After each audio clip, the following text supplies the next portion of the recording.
Welcome to the Fear and Greed Afternoon Report for Tuesday the 31st of May 2022. I'm Sean Aylmer. Every afternoon we bring you the 5 news items that happened today that you need to know about. Story number 1, the S&P ASX 200 finished down 1% today, giving back much of the gains of yesterday. Financials and technology stocks were among the worst, with telcos also sold off. But it was a pretty broad-based sell-off, with all 11 sub-indices falling. The banks led the falls, with ANZ down more than 2%, and Commonwealth Bank, National Australia Bank and Westpac were all off around 1.5%. James Hardie Industries tumbled 4%, while Xero fell 3%. Among the large caps, South32 was the standout, jumping 2.25%. Fortescue Metals and Rio Tinto both did well on the back of higher iron ore prices.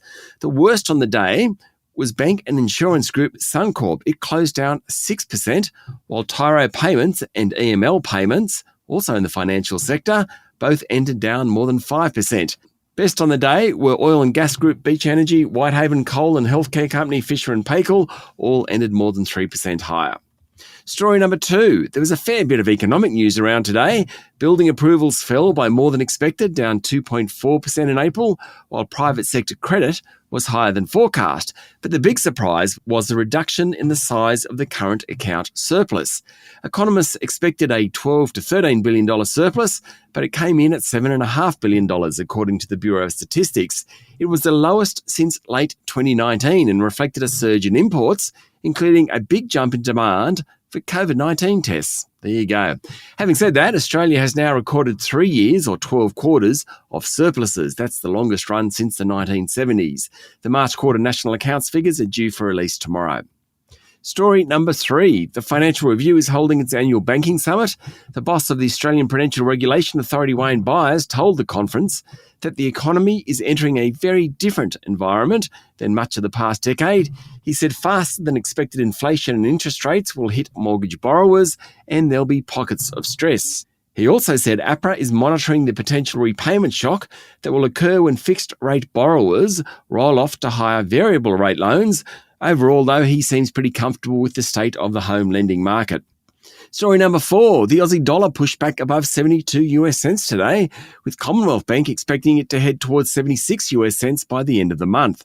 It's now more than 4 cents above its May low. It was last in the 76 US cent range in early April.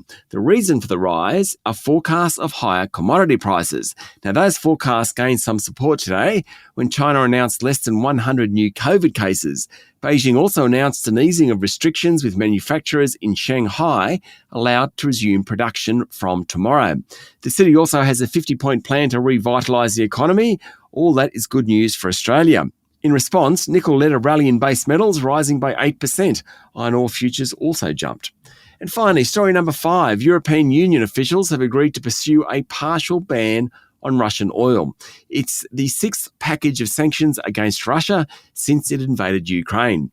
The sanctions won't allow the delivery of oil and petroleum products from Russia to member states by sea, but there is a temporary exemption for pipeline crude. It means about 2/3 of Russian oil will be banned, which will be costly to Moscow. Why do we care about all this? Well, the decision sent oil prices higher, with Brent crude pushing towards $124 a barrel. And that means petrol prices in Australia are going to stay high for a while.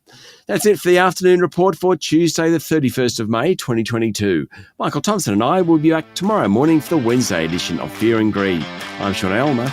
Enjoy your evening.